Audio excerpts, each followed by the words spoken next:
Contado por el Neuropediatra, episodio 17 de la tercera temporada. Bienvenido a Contado por el Neuropediatra, con el doctor Manuel Antonio Fernández. El programa donde aprenderás y comprenderás las claves fundamentales del aprendizaje, la conducta, desarrollo, la crianza y la educación de los hijos, así como sus dificultades y alteraciones, para prevenir problemas y evitarlos detectándolos de forma precoz, para actuar de la forma más adecuada, lo más rápido posible y así tratarlos y corregirlos. Todo esto guiados y acompañados por Manuel Antonio Fernández, el neuropediatra. Y un magnífico equipo de profesionales especializados en neurociencias. Testimonios en primera persona, colaboración de expertos de diferentes ámbitos, algún que otro personaje famoso y todo lo necesario para conseguir tus objetivos parentales. Este programa es para padres responsables e implicados al 100% o al 200% en el proceso de crianza y educación de sus hijos, neurotípicos o neurodiversos, con capacidades habituales o capacidades especiales que quieran algo más para ellos. Para padres luchadores e inconformistas que están dispuestos a darlo todo por su familia, a emprender, a aprender, a esforzarse y a ofrecer lo mejor de sí mismo por sus hijos. Este programa está imaginado, pensado, creado y desarrollado especialmente para ti. Los problemas de lenguaje, los problemas de comunicación y los problemas de alimentación, de evolución, etcétera, tienen mucho que ver, están muy relacionados y tienen como base la intervención de la logopedia para poder solventarlos. Es decir, no todo lo que tiene que ver con el lenguaje es comunicación, no todo es exclusivamente un aspecto puramente comunicativo y social, sino que hay a veces que es necesario que un logopeda te ayude a mejorar la articulación, la pronunciación y demás. Así que en este episodio del podcast te lo contamos todo con Elena Moreno, una logopeda especializada en articulación, lenguaje y alimentación. No te lo pierdas. Hola a todos, bienvenidos a una nueva sesión más de nuestro podcast, video podcast Contado por el Neuropediatra, que tenéis disponible en nuestro canal de Spotify. Ya sabéis, ahí Contado por el Neuropediatra.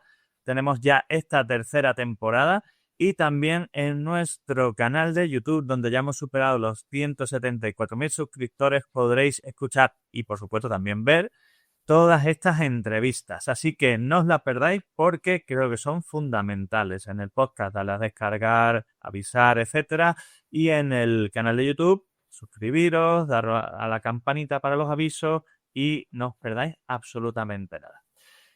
Y empiezo con una pregunta. ¿Sabíais que el desarrollo del lenguaje y los hábitos de alimentación en los primeros años de vida son fundamentales para un crecimiento saludable de nuestros hijos? Pues hoy vamos a explicar cómo la logopedia puede ser, y de hecho es, una herramienta esencial para abordar dificultades o desafíos o retos comunes a estas áreas. De manera que si eres padre, eres madre o sea lo que sea, estás al cargo y al cuidado de un chico en proceso de desarrollo, quédate con nosotros para descubrir consejos prácticos, respuestas a las preguntas más frecuentes sobre el desarrollo comunicativo y alimentación en la infancia. Porque hoy tenemos a una logopeda especialista en estos dos temas, Elena Moreno, que trabaja en Madrid y Talavera de la Reina, y básicamente ella lo que hace es dedicarse a ayudar a personas de todas las edades, porque hablamos muchas veces de los niños y los problemas del lenguaje, pero eso no solo es algo típico o propio de la infancia, sino a todas las edades, a mejorar sus habilidades comunicativas, su proceso de devolución, con el objetivo de que evidentemente mejoren su calidad de vida en todos los sentidos. Bienvenida, Elena, muchas gracias por participar y gracias por toda la información que sé que en nuestro guión de preguntas tienes preparada para responder, porque creo que es muy interesante y de muchas cosas hay gente que no tiene mucha idea. Así que muchas gracias por estar ahí. Gracias a ti, Manuel, y de verdad por darme esta posibilidad, ¿no?, de contar y detallar a todas las familias y a todos los oyentes pues información muy necesaria y que de verdad les pueda ayudar a identificar cuándo pedir ayuda a un profesional, en este caso al logopeda. Pues por ahí vamos a empezar. ¿Cuáles son las señales de alarma, alerta o que deberían hacer a los padres preocuparse por el proceso evolutivo a nivel de lenguaje de sus hijos y que les recomendarían o que haría necesario la consulta con un logopeda? Pues realmente hay varias señales de alerta que pueden ayudarnos a detectar si un niño podría beneficiarse de la ayuda del logopeda. Por ejemplo, Si a los 2 años el niño no dice al menos 50 palabras o no empieza a combinar estas palabras, sería una señal de alerta, ¿no? También si tiene dificultad para entender órdenes sencillas o no responde a su nombre. Es algo bastante llamativo. Si tienes también una pronunciación muy difícil de entender para los demás, si tartamudea, si se bloquea a la hora de hablar, si presenta dificultades para masticar, como decías, el tema de la alimentación también es súper importante y muchas veces se desconoce por completo la participación del logopeda en estos procesos. Bueno, los padres realmente conocen a sus hijos mejor que nadie y si sienten que algo no va del todo bien con el habla o la comunicación, es buena idea consultar a un profesional. A veces una intervención precoz marca una gran diferencia en el futuro. Fundamental esto que has dicho. Primero, cuanto antes se detecten las dificultades, mejor podremos intervenir y mejor no solo podemos conseguir que hable o que lleve una alimentación, una deglución, una masticación más adecuada, sino que más vamos a facilitar su proceso de maduración y de desarrollo, que de eso se trata al final. Porque he empezado por esta pregunta, que debería haber sido la segunda, para enlazar con esta primera, que es qué es un logopeda, qué es la logopedia y cuál es el papel del logopeda en este proceso del desarrollo infantil. Porque a veces la gente se cree que esto es nada más un logopeda porque el niño no pronuncia bien la R y poco más. Pero cuéntanos todo lo que pueda abarcar.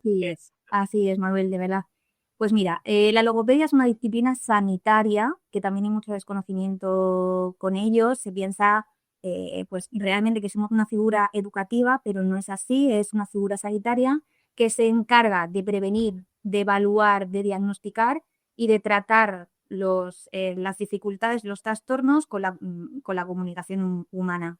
Lo que incluye el habla, que sería pues la R, dislalias, ¿no? Temas de pronunciación, lenguaje, también la voz, la audición y por supuesto, como decíamos, la deglución. En el contexto infantil es fundamental. ¿Por qué? Porque el desarrollo del lenguaje está directamente relacionado con el desarrollo emocional, social y cognitivo del niño. Cuando un niño tiene dificultades para comunicarse, pues al final puede frustrarse, puede aislarse, puede tener problemas en su rendimiento escolar. Es por eso que la logopedia no solo ayuda a hablar mejor, sino también a entender, a expresarse y en definitiva, pues a que el niño conecte con el mundo. De hecho, es increíble el volumen de chicos que vemos en la consulta que, como tienen problemas de lenguaje pequeñitos, es decir, los problemas de comunicación, bueno, mejor dicho, problemas de lenguaje, y encima tienen dificultades de regulación ejecutiva, es decir, tienen una sintomatología típica del TDAH, son inquietos, movidos, impacientes, y encima tienen problemas de comunicación porque el lenguaje les limita. Es increíble la cantidad de niños que vienen a la consulta con un diagnóstico de sospecha de TEA. Y dice, vamos a ver, este niño es sociable, tiene interés, tiene intención. El problema es que entre que no puede porque no se está quieto, no se siente más, y que hablar para él es un problema, sus iguales pues tienen problemas para relacionarse y a él acaba generando un rechazo o una evitación de esas situaciones sociales por la dificultad que esto le genera.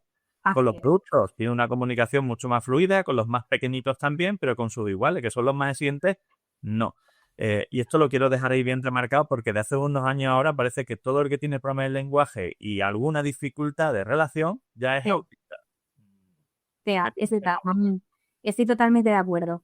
Eso es. Y realmente lo que hay es esa barrera de lenguaje, ¿no? que les está impidiendo desarrollar el resto de habilidades. Y por supuesto que, pues evidentemente, el peque que no puede comunicarse con la facilidad necesaria, pues evidentemente aparece esa frustración, lo que decía, ¿no? Y entonces esos problemas de conducta, entonces ya rápidamente parece ser que se diagnostica rápidamente, el ojo de muchos profesionales, pues al final tienden a creer que es autismo.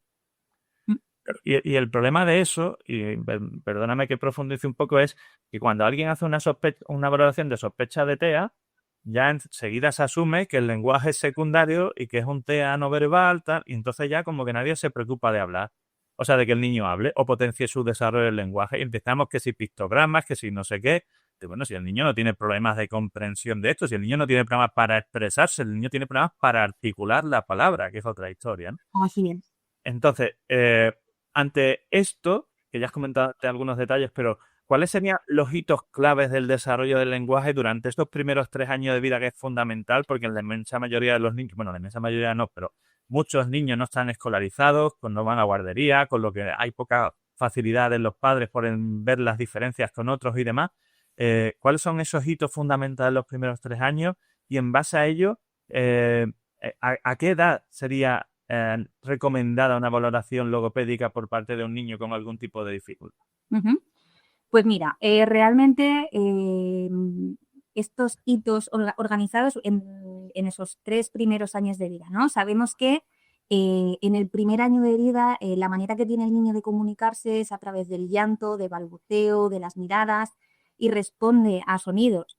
Es ya en el tercer trimestre del primer año donde empiezan a decir algunas palabras simples, como por ejemplo mamá, agua, caca, depende, ¿no?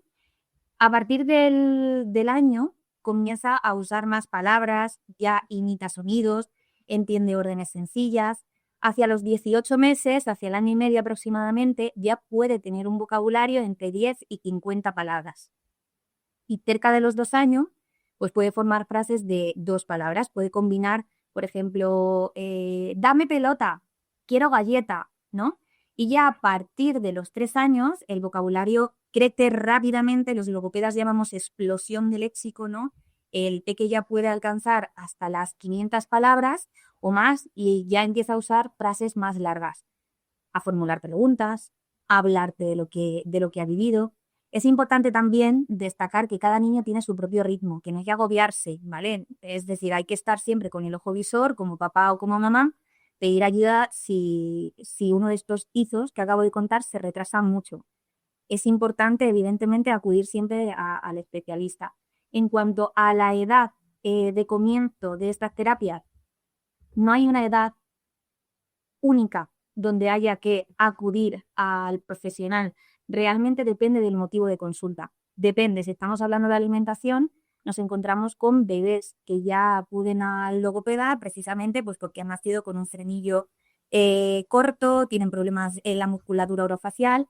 Si se trata de lenguaje, a partir del año y medio ya podemos encontrar signos de alerta, como decíamos. Ahí ya se espera que el niño tenga pues esa intención comunicativa, que ya tenga esas palabras de alta frecuencia, las más comunes dentro de su vocabulario.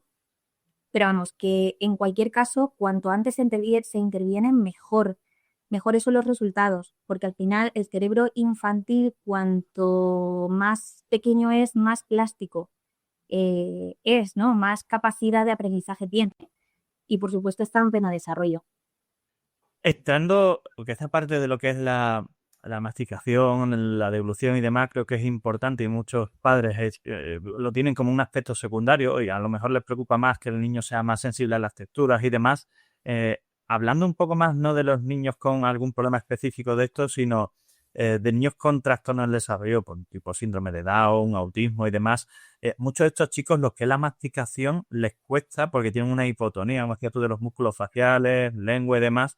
Y esto no es una pregunta, sino es una reflexión. Padres de niños con dificultades de este tipo, prestarle atención porque cuanto antes se trabaje, más fácil es que cuando crezcan esto se haya normalizado y que no nos encontremos con niños que tienen 7, 8 años con un problema X de desarrollo y que encima la alimentación se ha convertido en un problema añadido a su problema de desarrollo, ¿no? Creo que esto es fundamental que se lo planteen de forma precoz. Yo sé que los padres de chicos con dificultades pues tienen muchos frentes, pero creo que este lenguaje, comunicación y alimentación son fundamentales para que después la calidad de vida sea la adecuada.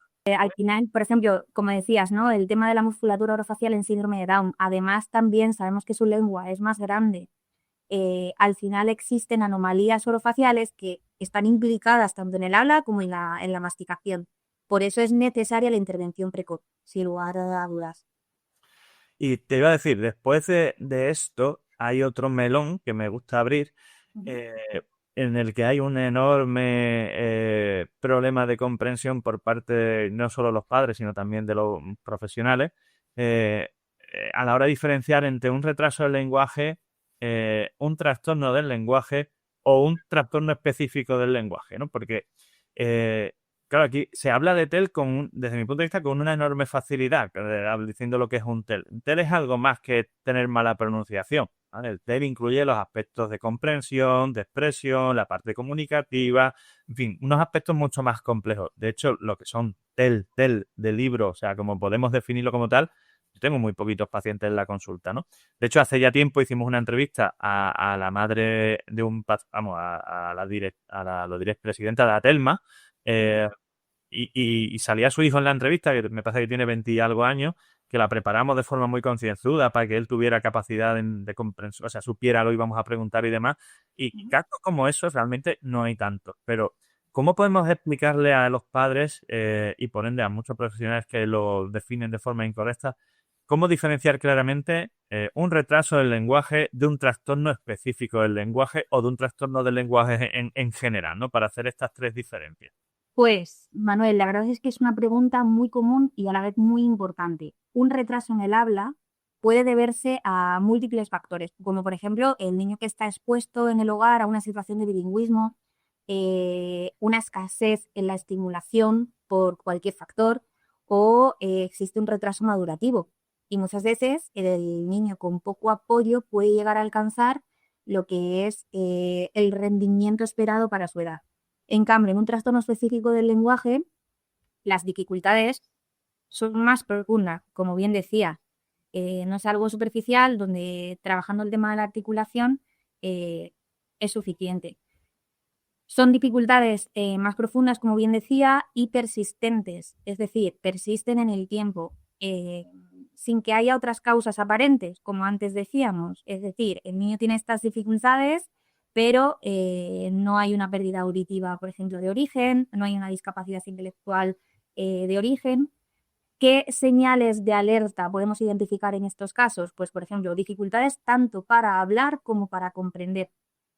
No solamente en esa parte expresiva, sino en la parte comprensiva. También pues vemos que el niño forma oraciones cortas, mal estructuradas, incluso después de los 3 años, que si recordamos la pregunta de antes, pues a los 3 años el niño ya tiene que tener un vocabulario bastante aceptable y además hacer oraciones más largas de las 2 y 3 palabras. También en estos casos presentan dificultades para aprender nuevas palabras o recordar lo que ya se ha aprendido. Y luego también nos encontramos con ese lenguaje poco inteligible, es decir, que se entiende poco incluso para familiares cercanos. En estos casos, pues lo que decimos, ¿no? La evaluación tanto del logopeda, del neuropediatra, digamos, es importante una intervención multidisciplinar para su diagnóstico, para que todos seamos lo más exhaustivos posible y cada uno aporte su visión. Y así la familia puede recibir la orientación adecuada en cuanto a las dificultades de su hijo. Algo importante no es necesario esperar a que el niño crezca un poco más para descartar si se trata de un retraso del habla o si tiene una dificultad en el lenguaje. Por eso siempre me vas a escuchar muchas veces decirte hoy que la intervención precoz es fundamental, esa evaluación, pasar por el neuropediatra, pasar por el logopeda, que el equipo de orientación de cole, si ya está escolarizado, también dé alerta, ¿no? Para que al final las familias busquen ayuda y el diagnóstico sea lo más precoz posible y así se pueda empezar a tratar y a estimular pues con la mayor brevedad posible.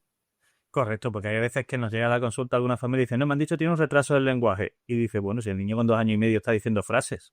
El problema no es que vaya a retrasar, probablemente es que la calidad del lenguaje no es adecuado porque o no articula, no pronuncia o lo que sea. Entonces es importantísimo que tengáis padres estos aspectos conceptuales en cuenta. Y tercer melón del tema del lenguaje, dispositivos electrónicos, pantallas y etcétera. ¿Vale? Todo esto ya sabemos que es negativo al neurodesarrollo, pero al lenguaje especialmente, ¿verdad? Así es. Las pantallas al final suelen tener un impacto negativo en el desarrollo del lenguaje si no se utilizan con conciencia y con moderación. Es decir, yo no estoy totalmente en contra del uso de las pantallas, pero es cierto que cuando un niño pasa mucho tiempo frente a la pantalla, está perdiendo oportunidades valiosas de interacción. Esa es una realidad. Al final, está perdiendo posibilidades de interactuar con papá, con mamá, con el abuelo o con compañeros si estamos jugando en el parque. Hay veces que vemos al niño sentado en el banco jugando con el teléfono.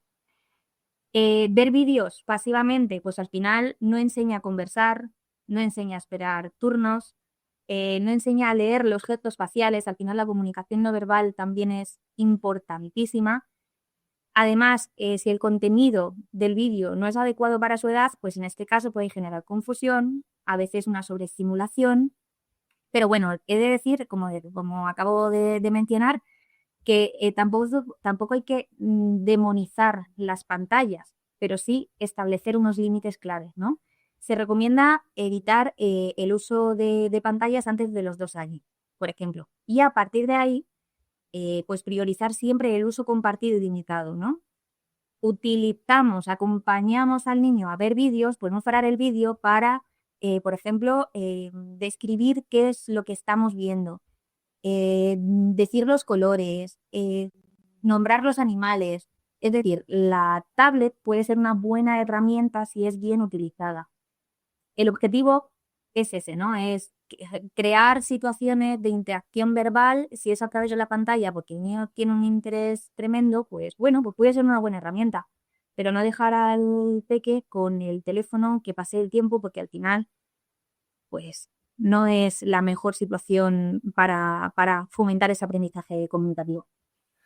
No le pongo ni una coma, ni le quito absolutamente nada. Es decir, estoy cansado de decir a los padres que el problema no es la tablet o el móvil, sino que el cerebro del niño va a interpretar de forma absolutamente diferente el uso de una tablet aislada o el uso de una tablet compartida. Porque el cerebro lo que interpreta es que está compartiendo tiempo con el padre o la madre haciendo lo que sea, y en lo que sea es el uso de una tablet con un juego, un vídeo o lo que sea. Es decir, es la interactuación social que se pierde cuando el niño está usando solo el aparato electrónico. Es decir, están en una edad en la que su desarrollo es fundamental. ¿Le queremos meter basura o le queremos meter información de buena calidad? Pues que cada uno lo decida, pero que después se atenga a las consecuencias. Yo soy muy, muy clarito con eso, porque es muy fácil dejarle el móvil al niño y que no moleste, pero uno debería ser responsable de las cosas que hace con su hijo, porque después se queja, ¿vale? Es que el niño no suelta el móvil. Digo, vale, bueno, algo habrá tenido que ver la familia en eso, aunque no siempre. Así es, y de verdad que hay un mogollón de recursos para adquirir vocabulario concreto que puede apoyar además el rendimiento académico. Es decir, es que vuelvo otra vez a lo mismo, es que se puede utilizar la pantalla como recurso de aprendizaje, sí, pero para conseguir pues ese acompañamiento, que el niño esté interactuando con el mayor, en este caso, o sea, me parece una herramienta bastante buena, pero teniendo en cuenta que hay que interactuar y jugar con él, participar con él y controlar también cuál es el contenido que el niño está viendo. O lo que decimos, hay aplicaciones de un vocabulario determinado, números, colores, animales. Si vamos a la Play Store, rápidamente podemos poner vocabulario, medios de transporte, y de repente te aparece una aplicación que puede ser bien utilizada para el niño que iba aprendiendo. Así que, pues eso, que es lo más recomendable. Pasando a la parte de la alimentación y la logopedia, que esto es algo que muchos padres no conocen. ¿Qué papel o cómo aborda la logopedia este aspecto del desarrollo que está relacionado sobre todo con la alimentación y sus dificultades, ¿no? ¿Y qué signos son los que tiene un padre que detectar o puede detectar para entender que su hijo está teniendo algún problema en lo que es el proceso de evolución, transcripción de alimentos y demás? Pues Manuel, sí que es verdad que muchas personas se sorprenden al saber que los logopedas también trabajamos con la alimentación. Hay mucho desconocimiento, pero para eso estamos aquí hoy también, ¿no? Para informar, para divulgar, para hacer un llamado a todas las personas que tienen un peque en casa y que algo está pasando. Todo el mundo dice, es que, pues eso, es muy selectivo, o es que tarda mucho al masticar. Pero si Y hace bola la comida en la boca, ¿no? hace bola, efectivamente, no traga solamente, pero luego el chocolate sí que, madre mía, es que los gusanitos, genial, genial, genial, pero luego una patata frita, nada. Entonces, pues ahí es el logopeda donde puede participar junto con otros profesionales, ¿vale? Si nos paramos a pensar, tiene mucho sentido que el logopeda participe en esta actividad, ya que la misma musculatura que utilizamos para hablar es la que utilizamos para masticar, para tragar y para manejar los alimentos dentro de la boca. Desde la logopedia abordamos los trastornos de la deglución, como puede ser la disfagia, también las dificultades en la transición de textura, la mala coordinación al tragar, o incluso problemas estructurales como una lengua poco funcional por X factor. Decíamos, síndrome de Down, pues efectivamente es una lengua poco funcional, o el peque tiene el frenillo corto. En este caso, ¿qué es lo que hacemos? Evaluamos cómo mastica el niño, cómo traga, si hay tos, si hay atragantamientos, si hay miedo al comer, y a partir de ahí ya sí que se diseña un programa de intervención adaptado a sus necesidades. Como decía, trabajamos en equipo con pediatras, nutricionistas, con terapeutas ocupacionales cuando es necesario. La clave es entender que a comer también se aprende. A comer también se aprende y que no todos los niños lo hacen de forma natural o sin dificultades. En cuanto a la segunda pregunta que me haces, ¿qué signos, no? ¿Cuáles son los signos que pueden indicar que un niño tiene dificultades en la deglución? Pues algunas señales de alerta que nos dicen, aquí está pasando algo, necesito acudir a un profesional. Primero, un rechazo persistente a ciertos tipos de textura, especialmente los más sólidos, pues es que, como bien decías, Manuel, es que el lomo, el filete de lomo, es que lo hace bola y es que no hay manera. Hay que decirle, traga, se lo tengo que decir 1000 veces. Pero después el pan, por ejemplo, el pan sí que si lo dejo, se come media barra, ¿no? ¿Qué otros signos de alertas?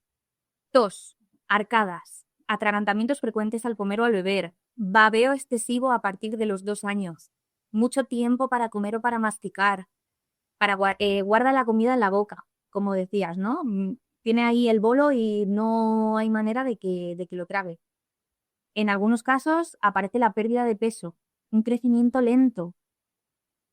Y luego también, cuando vemos que el peque llega el momento de la comida y está inquieto, aparece el llanto. Entonces, todos estos signos de alarma, yo te diría que si aparece uno o varios de ellos, es muy recomendable consultar.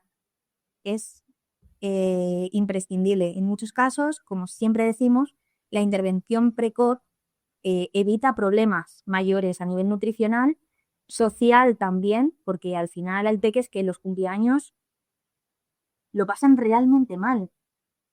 Mira, te voy a parar en esto porque los de los cumpleaños, yo que tengo mi hijo tiene 5 años y medio, pero voy a ir por otro lado, no por el tema de, esto es un break, ¿no? De los que no pueden comer y demás, sino por el lado contrario. Es decir, hay familias que con su mejor intención limitan algunos aspectos de la alimentación de sus hijos, azúcares, bueno, sí, que todo, una alimentación hipersana. Hay situaciones en las que yo he vivido en las que esos chicos tienen un nivel de control tan alto, o los padres, sobre su alimentación, que cada vez que van a un cumpleaños los pobres se vuelven locos, ¿vale? Se comen todo lo que haya porque es que los pobres están desesperados de no haber tomado un zumo, un batido, un no sé qué, un no sé cuánto. Entonces, por eso digo un break, por favor, moderación en todas estas cosas, porque es verdad que hay que tener una alimentación sana y saludable, pero tampoco hay que tener un nivel de restricción tan grande que es que el niño ni siquiera los haya probado. Porque esto genera a veces un efecto contraproducente en esto, ¿no? Y ahí acabó el break. Estoy totalmente de acuerdo. Yo creo que al final ni el exceso ni el defecto, ¿no? Hay que buscar siempre el punto intermedio y que a nivel social todo puede tener una consecuencia. Entonces, hay que medirlo pues muy bien. Estoy totalmente de acuerdo. Y en lo que se refiere a la selectividad con los alimentos, que a veces tiene que ver con texturas, otras veces con otros aspectos, es algo que vemos con mucha frecuencia en la consulta y que después o que los padres no se han planteado que se puede trabajar específicamente y demás, y que después cuando lo trabajan con logopedia y demás, o con terapia ocupacional, suele funcionar razonablemente bien y rápido, ¿no? Porque parece que los niños responden bien a ese tipo de intervención por vuestra parte. Así es. Esto de la selectividad alimentaria, ¿no? Eso de que solo quieren comer 3 cosas o de que rezaquen todo lo nuevo es muy común en la infancia. realmente, pero es cierto que puede convertirse en un problema que se cronifica o se limita seriamente, ¿no? La variedad y la calidad de la dieta. Yo te quiero contar algunas estrategias ¿no? Como para poder ayudar a todos los que nos están escuchando. Serían estrategias muy generales. Por supuesto que siempre hay que acudir a un profesional cuando se ve, ¿no? que al final se está cronificando y que a pesar de haberlo intentado, pues a cada uno a su manera, el niño sigue seleccionando y dice, es que yo solamente como pollo, caldo y las galletas de esta manera, ¿no? Pues algunas estrategias útiles serían, primero, evitar la presión. Nos encontramos con papás que al final yo les entiendo y les digo, a ver, no te sientas culpable ni mucho menos cuando el proceso de tratamiento va avanzando, ellos se dan cuenta, ¿no? De decir, madre mía, pues todo lo que he estado haciendo, bueno, no pasa nada. Lo primero es evitar la presión.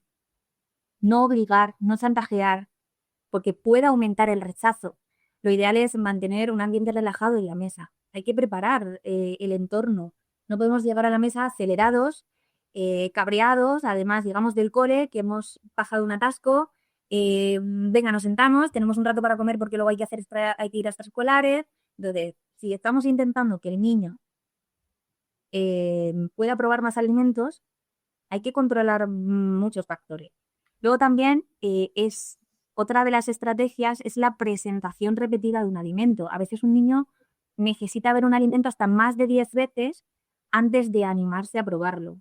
Por eso la clave es la paciencia. En tercer lugar, yo recomendaría como estrategia dar ejemplo.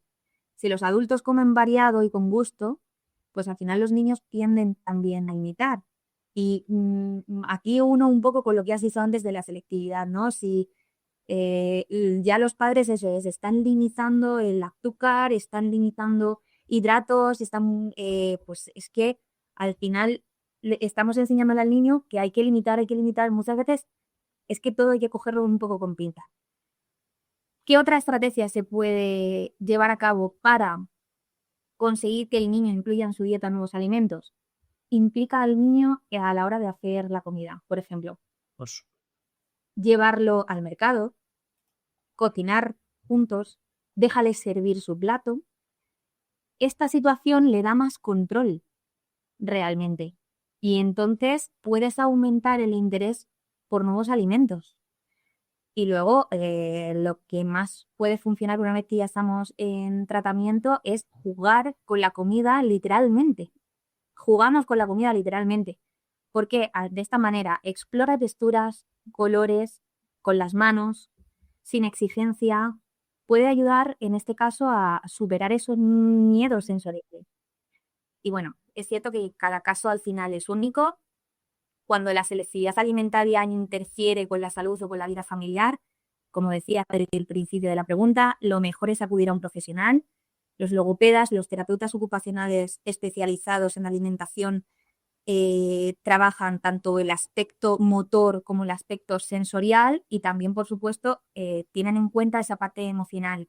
Si es necesaria la implicación de otros profesionales, al final es que no nos podemos limitar solo a una figura, ¿no? Es que estamos hablando de la alimentación, que es un comportamiento de por vida, lo que es muy importante y en ocasiones es necesaria la implicación de varios profesionales.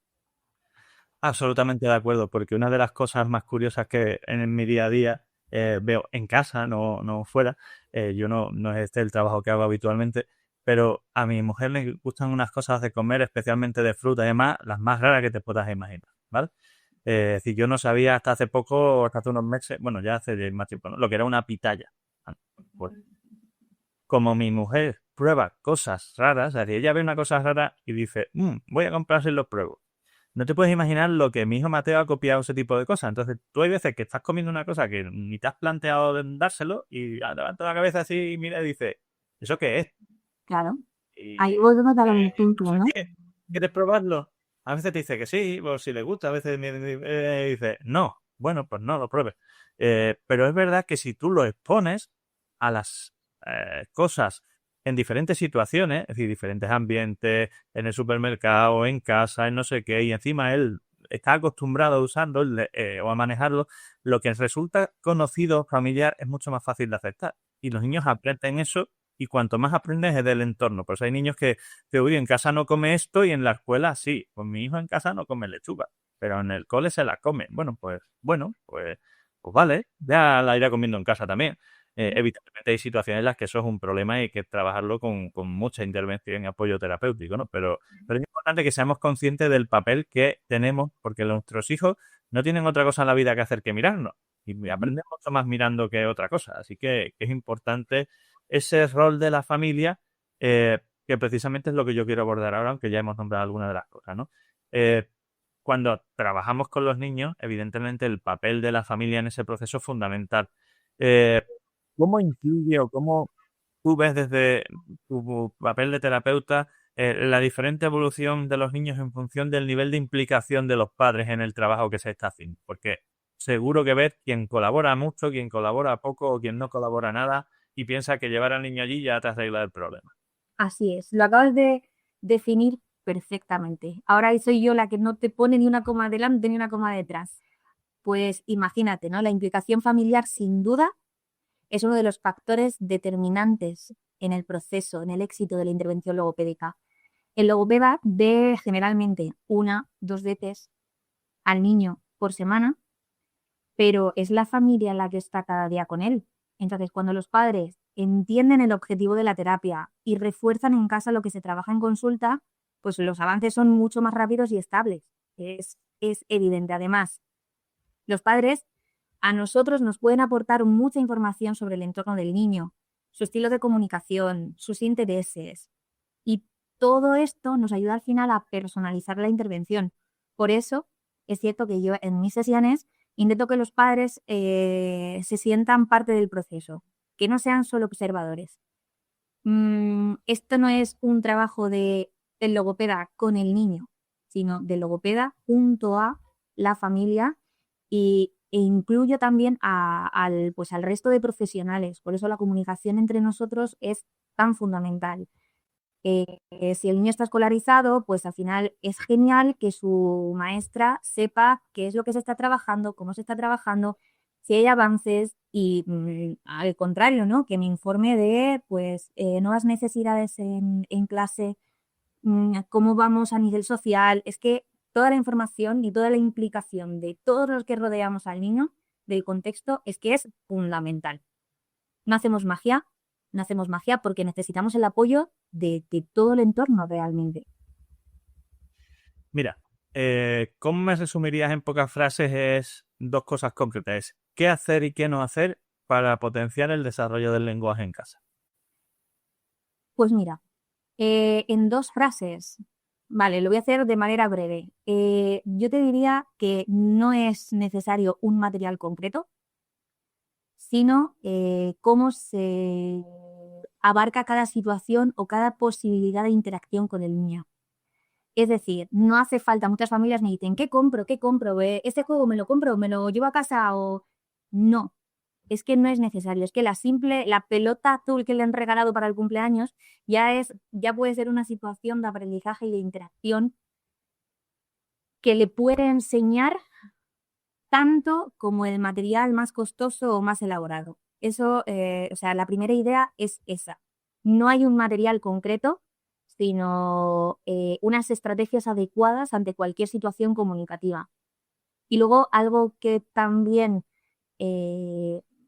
trato de contarles a las familias en cada sesión es, vamos a ofrecer al niño la posibilidad de expresarse. No nos adelantemos a sus respuestas. No hagamos preguntas cerradas, hagamos preguntas abiertas. No es lo mismo decir, ¿te ha gustado? Que decir, ¿qué es lo que más te ha gustado? Por ejemplo. Es decir, si ofrecemos al niño posibilidades para expresarse, estamos haciendo en casa realmente todo lo que podemos llegar a hacer. Y por supuesto, si estamos en tratamiento logopédico, es seguir las pautas y apoyar el aprendizaje, ¿no? El objetivo en concreto que se está trabajando. Yo te lo resumo aún más rápido, aunque estoy completamente de acuerdo. Yo, de hecho, a los padres les digo que se tienen que convertir en cotorras. Es decir, si tú quieres que tu hijo aprenda o mejore su proceso de desarrollo del lenguaje y en general su proceso madurativo, lo que tienes que hacer es hablarle. ¿Y qué le digo? Pues conviértete en una cotorra que simplemente le vas narrando todo lo que vas haciendo desde que se levanta hasta que se acuesta. Así es. No es lo mismo ordenar, ponte los zapatos, que decirle, vamos al parque, vamos a ponernos los zapatos.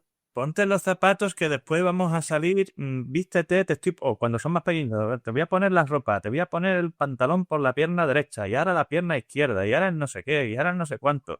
El niño va asimilando eso y ya no solo es que desarrolle más capacidad del lenguaje porque a escuchar está estimulando su proceso, es que aprende cosas. Y un niño pequeñito puede aprender lo que es la derecha y la izquierda sin que nadie se lo haya enseñado, porque tú has estado trabajando eso. Pero como te decía antes, te lo resumo más rápido todavía, que es, ¿qué hay que hacer con un niño? Hablar. ¿Y qué no hay que hacer? No dejarle hablar. ¿Va?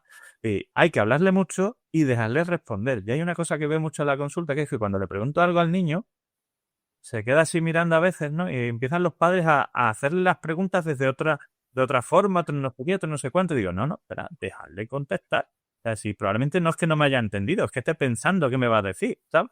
Entonces, hay que dejarle su tiempo, su espacio, porque si tú le preguntas algo, normalmente te va a contestar. Y si no te contesta, entonces ya tú ves la manera, si ha entendido, si no.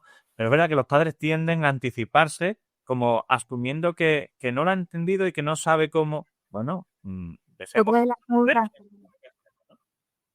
otra de las pautas que doy pero con muchísima frecuencia es la de no se dice así.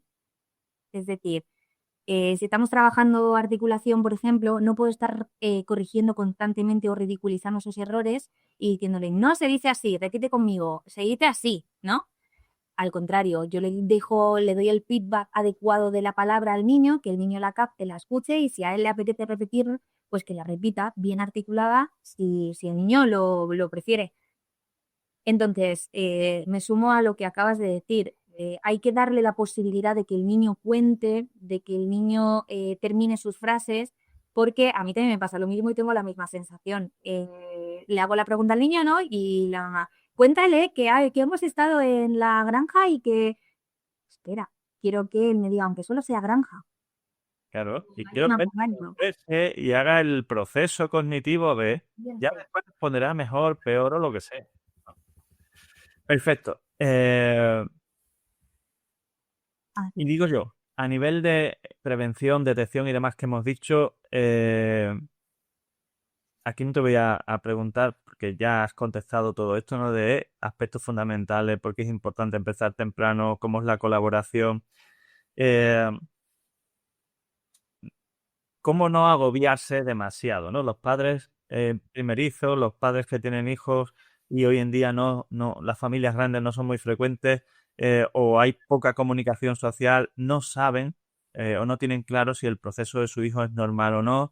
¿Qué consejos le podrías dar para romper esos mitos, esas preocupaciones?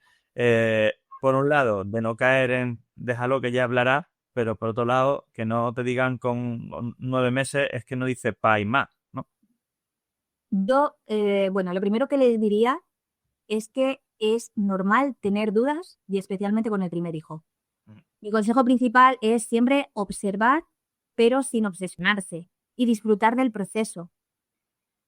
Y por supuesto, todo lo que estamos diciendo, ¿no? Vamos a estimular ese lenguaje desde casa tanto como podamos. Por ejemplo, podemos estimular el lenguaje con cosas sencillas, hablándole mucho, respondiendo a sus balbuceos, eso desde el comienzo, desde que aparecen las primeras miradas, ¿no?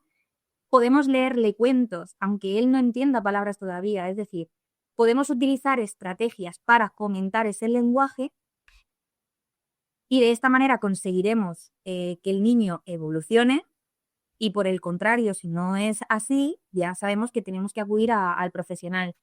Yo les diría también a estos padres que confíen en su intuición. Si algo no les cuadra, es válido consultar. Es válido consultar. Preguntar no significa tampoco alarmarse, quizás significa prevenir. Entonces, ¿por qué no? Luego también es importante comparar con criterios evolutivos, no con otros niños, ¿vale? Porque al final cada peque tiene su propio ritmo. Y por supuesto, buscar siempre fuentes fiables. Hoy en día hay muchísima información, pero no toda es precisa. Al final, los profesionales sanitarios y educativos somos el mejor referente para identificar si de verdad el niño va a necesitar un tratamiento o no, o se trata de algo dentro de la normalidad. Mira, yo de hecho, cuando hablabas tú de lo de poner, repetir y demás y no ridiculizar, hay una cosa que a mi hijo le pasaba de más pequeñito, ahora tiene 5 años y medio, pero él de hecho tardó un poco más de la cuenta en hablar. Yo siempre digo que si mi hijo no hubiese sido hijo mío de un neuropediatra, había acabado en el logopeda, porque del año a los 2 hablaba muy poco, comprendía todo y se hacía entender, pero hablaba muy poco, y de los 2 años a los 2 años y medio hizo pum y en fin. Además fue como de un mes para otro, ¿sabes? Él cumple años en agosto y fue de los 23 a los 24 meses, de repente, ¡pum! Todo lo que no había hecho antes lo soltó. Pero lo que es la R siempre le costaba mucho pronunciarla, puramente articulatorio, una dislalia tal. Entonces, como él además se daba cuenta, o sea, pronunciando, le dije, mira, este fin de semana, pues además lo planteé, pues, esto fue una cosa circunstancial, pero además funcionó muy bien, por eso lo cuento, ¿no? Este fin de semana vamos a trabajar la R para que aprendas a decirla bien de una vez por todas. Bueno, le pareció bien. Y el fin de semana me dediqué a hacer actividades en las que él tuviera que repetir la R. Desde salir en bici a hacer el ruido de una moto que hace rum. Oye, en fin, es una cuestión. Evidentemente él no tenía un problema específico al lenguaje ni nada de esto, pero en un fin de semana se acabó el problema. Así, en cuanto él cogió el engrama, la estructura, la posición, sin que yo tuviera que hacerle nada más que explicarle cómo era el ruido para que él lo fuera repitiendo, ¿no? Bueno, esto no es que lo tenga que hacer la gente en su casa, es para esto. Pero sí que es cierto que hay muchas veces que tenemos esa dislalia X y que las familias realmente no saben por dónde empezar, ¿no? Y muchas veces le digo, vamos a ponernos frente al espejo en casa, tanto como sea posible. Tenemos que primero copiar ese patrón, esa colocación de la punta de la lengua o de labios o de dientes, ¿no? Depende. Y ya le estamos ofreciendo al niño la oportunidad, por lo menos, de aprenderlo. Luego ya nos meteremos con juegos de identificar palabras que la tienen, en posición inicial, en posición media. Evidentemente, el tratamiento logopédico no es la mejor manera, por supuesto, de... Claro, te digo, yo lo hice porque, en fin, conozco el tema, pero a mi hijo le faltaba nada para aprenderla. O sea, claro. porque hay veces Para esto estáis los logopedas, entre otras cosas, pero quiero decir que los pacientes o las familias sean conscientes de que es un trabajo que se puede hacer y que además es bastante útil y rápido cuando se hace bien, pero que hay que planteárselo. Si no lo hace en el momento adecuado, pues probablemente acabe teniendo una dislalia de la R toda la vida y ya con 10, 15 o 20 va a ser mucho más difícil de sacar eso adelante, ¿no? Aunque se pueda igualmente. así es. Oye, ¿dónde pueden contactar las familias contigo para tener idea de tu servicio y demás? Que ahora me quedan las 5 preguntas de despedida que le hacemos a todos. Cuéntanos Vale. cómo puede trabajar la gente contigo. Bueno, pues en primer lugar, mi página de Instagram siempre está abierta a cualquier mensaje directo, que es Elena Moreno Logopeda. Y luego también mi cuenta de Gmail, elenamorenologopeda@gmail.com.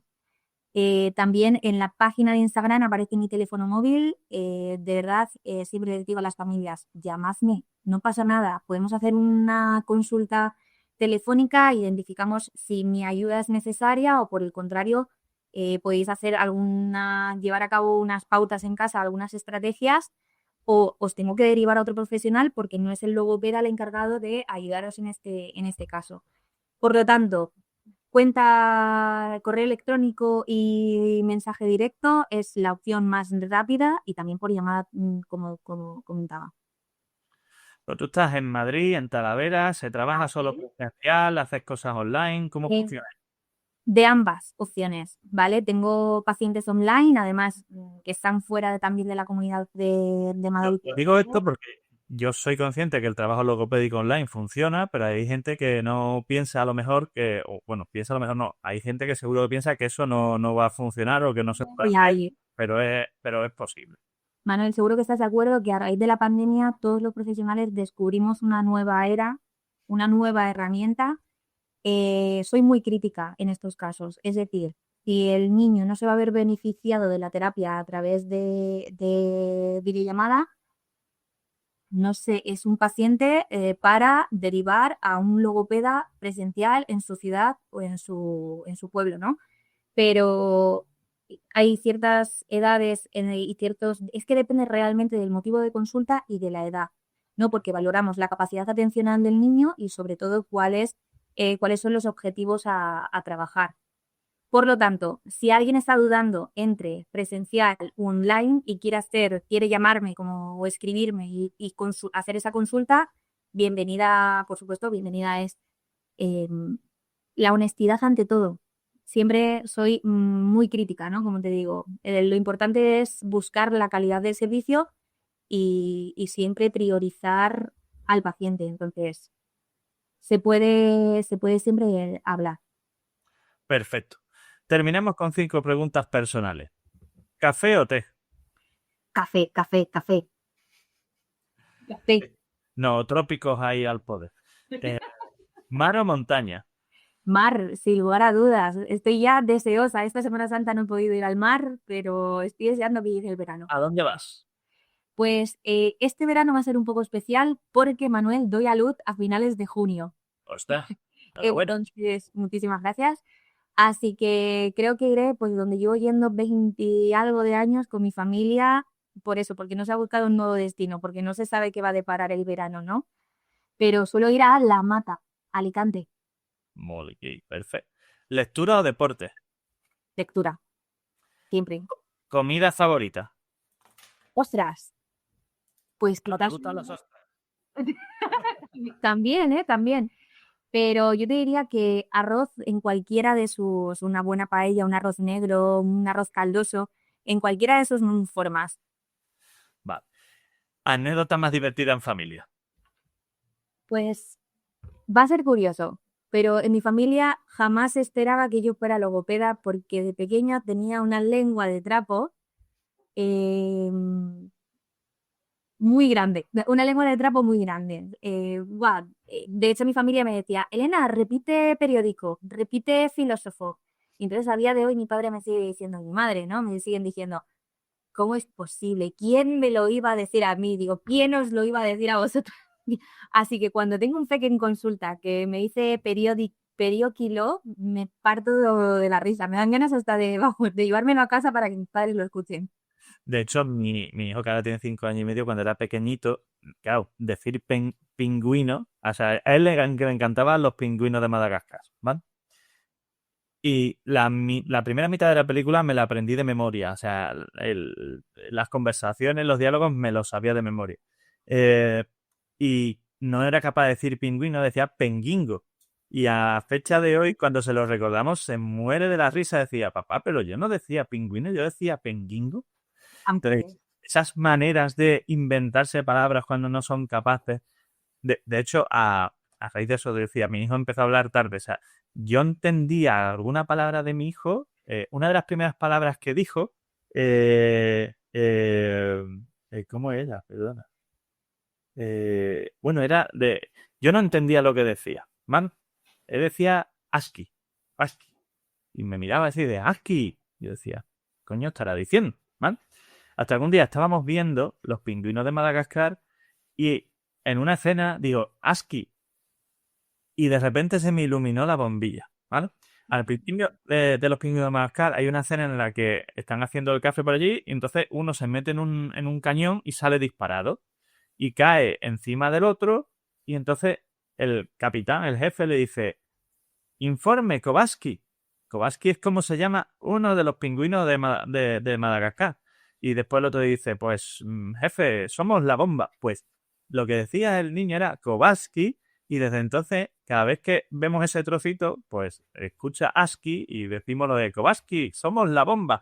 Pero curioso, como yo era incapaz de entender lo que el niño estaba diciendo y de repente escuché el ASCII antes de la cena y se me iluminó la mente y digo, ostras, ¿qué está diciendo de Madagascar? Y yo no me enteraba. Claro, así el pobre se enfadaba cuando yo no lo entendía. Claro. Que seamos conscientes de que los niños se intentan comunicar mucho más de lo que nos imaginamos. Así que prestémosle atención. Efectivamente, totalmente de acuerdo. Y ante ese tipo de circunstancias, lo mejor que podemos hacer es continuar preguntando antes de decir no te entiendo, ¿qué me quieres decir? Lo ideal sería, ¿pero a qué te refieres? ¿Eso lo has visto en una peli? ¿Eso de dónde sale, ¿De efectivamente? dónde sale? ¿Dónde lo has aprendido? Vamos a intentar sacar más palabras y que él pueda expresarse hasta conseguir entender, ¿no? Pero el no te entiendo hay que eliminarlo por completo. Vamos a ofrecerle posibilidades para interaccionar y para expresarse la mayor cantidad de veces al día posible. Pues, Elena, muchas gracias por toda esta información. Creo que hemos hablado de temas que interesan y que han aclarado mucho, así que muchas gracias por tu tiempo y un fuerte abrazo. Igualmente, Manuel, gracias. Gracias. Bueno, dime, ¿qué te ha parecido la entrevista y este episodio? Apasionante, ¿verdad? Pues si, como te decía en el episodio inaugural, te emociona y te hace vibrar la posibilidad de convertirte en referente en tu área dentro del sector del neurodesarrollo, ya sea como padre, como educador, como sanitario o como terapeuta, para liderar este movimiento y ayudar a tu hijo, a tu alumno o a tu paciente en su proceso de educación, crianza y desarrollo, estás más que invitado a este ilusionante camino. Únete a nuestra comunidad y difunde nuestro mensaje. Hazlo llegar tan lejos y a tanta gente como puedas. Padres, amigos, compañeros, grupos de WhatsApp, redes sociales, te lo agradecerán, te lo garantizo.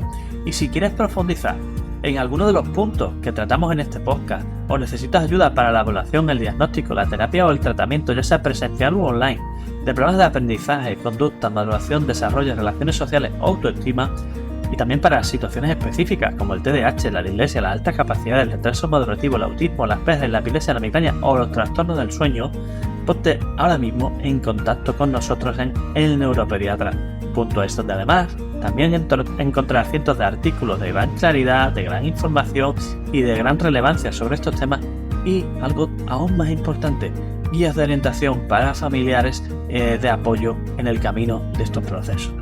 Y además, me tienes en YouTube, en Facebook, en Twitter, o X, como se llama ahora, Instagram, LinkedIn y hasta TikTok. Y por si fuera poco, estamos también en nuestro canal de difusión que acabamos de abrir y que estamos desarrollando y que desarrollaremos a lo largo de esta temporada en WhatsApp. ¿Qué más se puede pedir? Pues no te preocupes, porque evidentemente no vas a tener problemas para encontrarnos. Un fuerte abrazo y hasta el próximo episodio.